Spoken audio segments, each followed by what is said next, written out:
유대인이라 불리는 내가 율법을 의지하며 하나님을 자랑하며 율법의 교훈을 받아 하나님의 뜻을 알고 지극히 선한 것을 분간하며 맹인의 길을 인도하는 자요 어둠에 있는 자의 빛이요 율법에 있는 지식과 진리의 모본을 가진 자로서 어리석은 자의 교사요 어린아이의 선생이라고 스스로 믿으니 그러면 다른 사람을 가르치는 내가 내 자신은 가르치지 아니하느냐? 도둑질하지 말라 선포하는 내가 도둑질하느냐? 간음하지 말라 말하는 내가 간음하느냐? 우상을 가증히 여기는 내가 신전 물건을 도둑질하느냐? 율법을 자랑하는 내가 율법을 범함으로 하나님을 욕되게 하느냐? 기록된 바와 같이 하나님의 이름이 너희 때문에 이방인 중에서 모독을 받는도다. 내가 율법을 행하면 할례가 유익하나 만일 율법을 범하면 내 할례는 무할례가 되느니라. 그런즉 무할례자가 율법의 규례를 지키면 그 무할례를 할례와 같이 여길 것이 아니냐. 또한 본래 무할례자가 율법을 온전히 지키면 율법 조문과 할례를 가지고 율법을 범하는 너를 정죄하지 아니하겠느냐.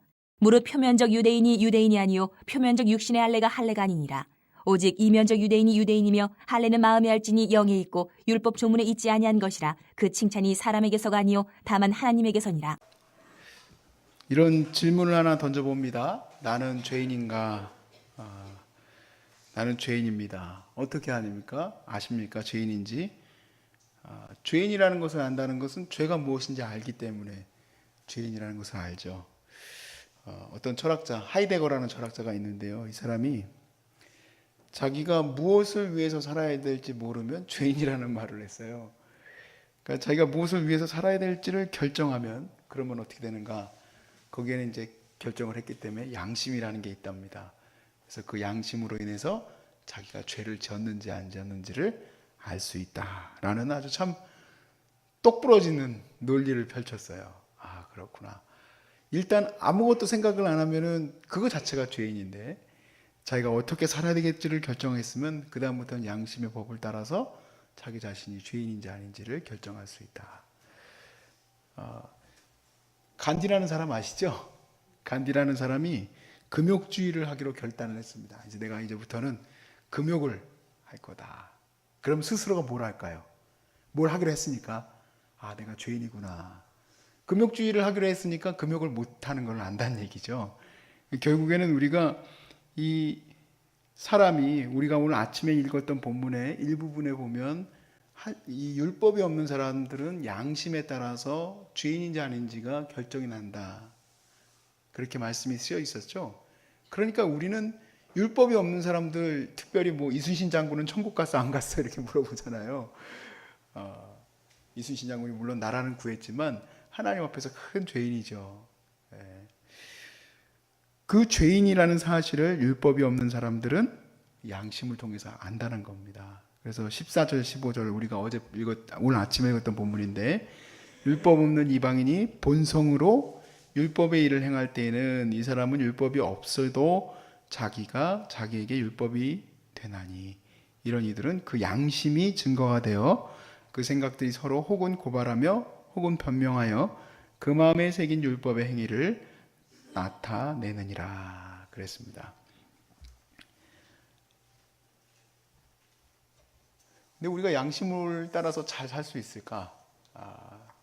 사실은 우리 교회에서 말하는 게 아니고요.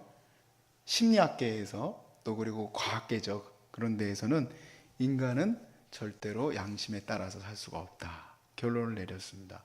그 유명한 그 책인데요. 루시퍼 이펙트라는 책입니다. 이게 이제 그 심리학자가 무슨 실험을 했냐면 모의 감옥을 만들었습니다.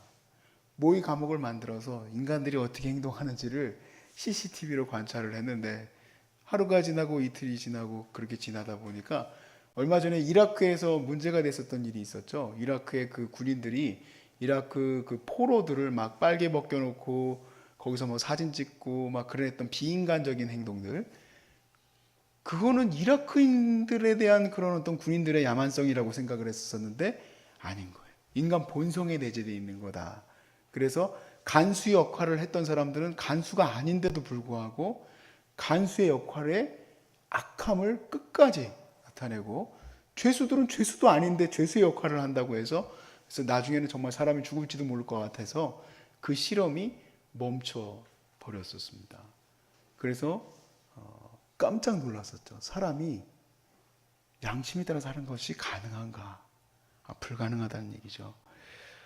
제가 오늘 본문에서 함께 읽었었던 이 본문에서 함께 나누고 싶은 것은 율법이라는 겁니다.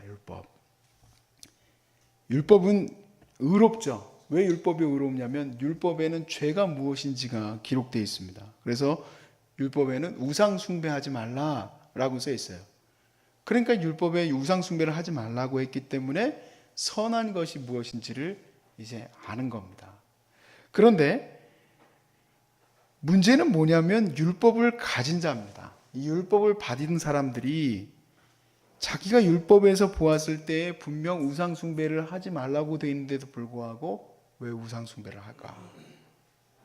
자기 양심에서 얘기할 텐데, 또 말씀도 얘기했지만 이렇게 하면 내가 죄인인데 그것을 왜 할까? 생각해 보니까 그래요. 옆에 있었던 누구 아무개가 우상 숭배를 하는데 나도 해야지 하는 생각을 했을까? 다 했다면 이스라엘이 점점 우상화됐잖아요. 조금씩. 또 그리고 왜 물건을 훔칠까? 어차피 우상이니까 내가 이 물건을 훔쳐도 되겠지. 그런 생각을 하지 않았을까? 여러분이 생각했을 때는 그냥 그게 그렇게 느껴지겠죠. 이제 우리 진짜 삶에서 한번 생각을 해보겠습니다. 제가 불법 다운로드를 안 받습니다. 왜 불법 다운로드를 안 받냐면은 죄니까요. 저도 음반을 낸 사람이거든요. 제 음반을 누군가가 그냥 그 정당한 값을 지불하지 않고 듣는다는 거에 대해서 굉장히 싫습니다. 그래서 싫은 게 아니고요. 사실은 과거에 저도 2기가 정도의 그 찬양 그 MP3가 있었어요. 그런데 이건 분명히 불법이라는 생각이 들어오니까 그 다음에 제가 그냥 안 했어요. 근데 이게 그냥 내 모든 삶에서 다 그렇게 이루어질 수 있을까? 그거는 그렇게 했지만 생각해 보니까 안 그래요. 어떤 거는 그렇게 하고 어떤 거는 또 그렇게 안 해요. 참 내가 봤을 때 나는 너무 비논리적인 사람이에요. 말씀을 가르치는 사람이니까 더 괴로워요. 이질감들이. 너무 이게 뭐가 안 맞아요. 앞뒤가 안 맞고 자기는 사랑을 얘기하면서 사랑의 그런 어떤 기본적인 것들이 어떤 것인지 과연 나는 알고 있는가? 나는 하나님 앞에서 이렇게 기도하는 것이 내 삶에서 정말 이렇게 중요하다는 걸 알면서 나는 정말 하나님 앞에서 이렇게 기도를 하고 있는가 생각을 해봤을 때 내가 너무 부끄러운 모습 속에 있다는 것을 깨닫게 돼요. 사실 이 두 가지는 율법을 갖고 있는 사람이 양심이 없다라는 게 아닙니다. 율법을 가지고 있는 사람은 양심을 더 세워서 하나님 앞에 설 수 있겠죠. 근데 그렇게 못하는 거예요. 사실 바울도 자기의 로마서 7장에서 고백하지 않습니까? 자기 안에는 하나님의 말씀을 이룰 수 있는 능력이 없다. 그런 얘기를 해요. 하나님의 말씀을 이룰 수 없는 능력 가운데 있는 이 인간이 어떻게 회복할 수 있을까? 그건 다름 아니라 믿음으로 사는 삶이다 라는 겁니다. 믿음. 그래서 이 믿음의 삶을 잘 얘기한 것이 갈라디아서 2장 20절 말씀이죠. 내가 이제 사는 것은 내 안에 계신 예수 그리스도 안에서 사는 거예요. 내가 이제 그리스도 안에서 살아가는 거다 라고 얘기를 했습니다.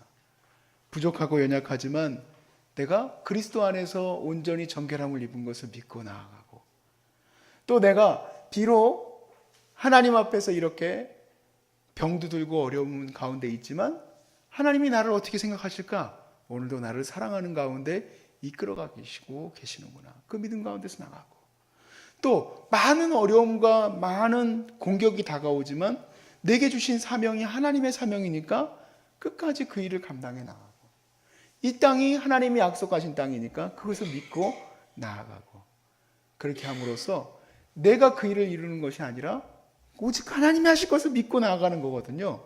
결국엔 누가 영광을 받으시겠습니까? 내 삶에서 하나님이 영광을 받으십니다.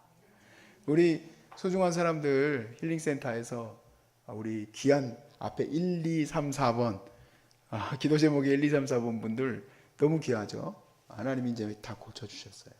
이분들의 고침의 간증이 정말 좋은 게 있습니다. 바로 뭐냐면 다른 의학적 도움을 없이 정말 불안하죠. 그 박지수님도 그런 얘기를 하셨었잖아요. 자기가 모 요양병원에서 이만큼 박스로 약을 갖고 오셨었는데 너무 창피해서 그날로 다 그거 버리셨다고, 다 그거 없애셨다고. 그리고 그 다음부터 하나님 앞에서 계속 기도하면서 나갔었어요.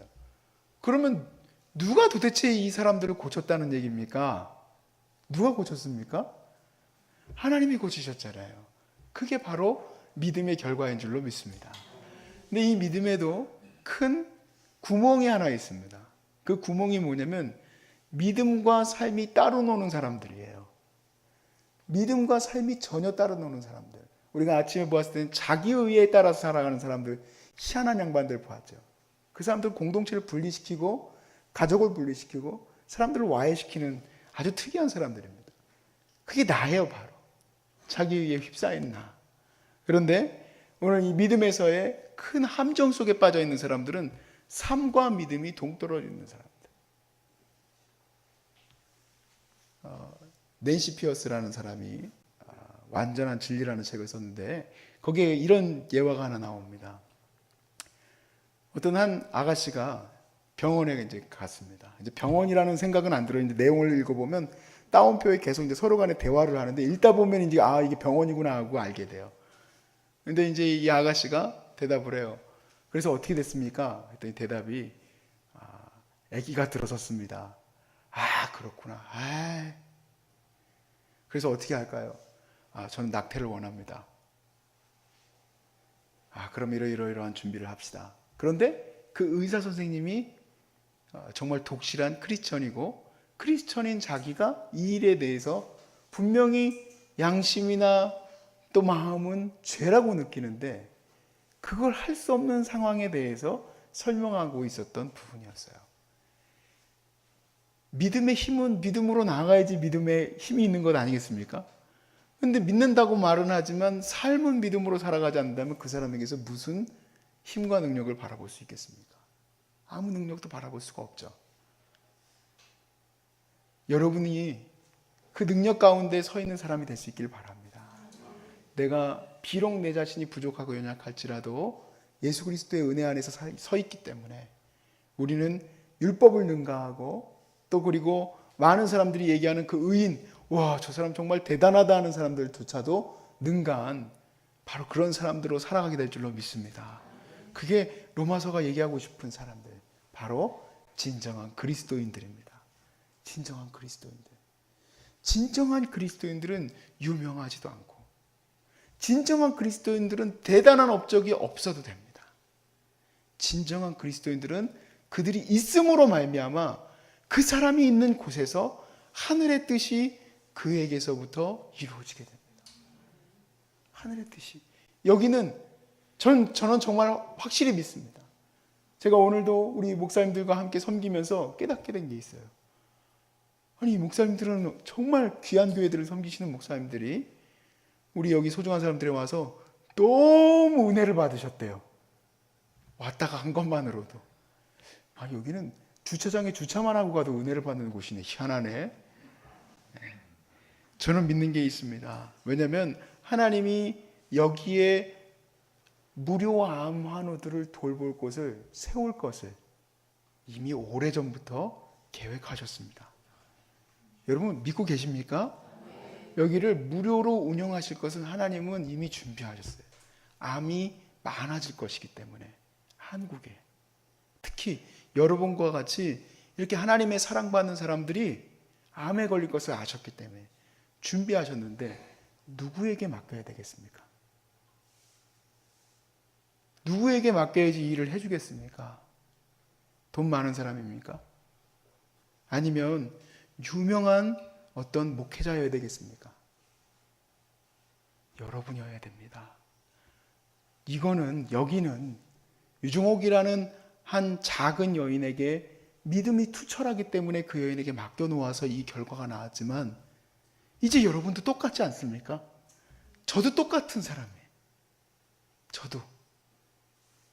저도 그 사명 가운데 있습니다. 하나님의 뜻이 내 안에서 이루어지는 것.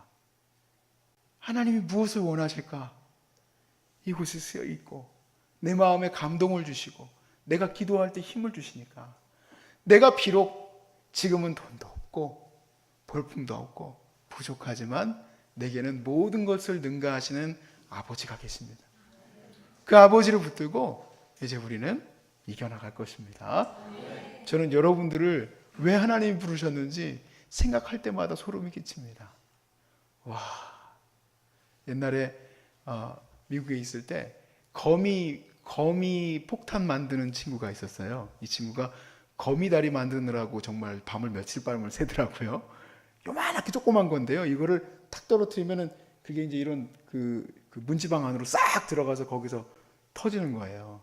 그런 것들을 이제 개발하고 있더라고요. 공학도인데.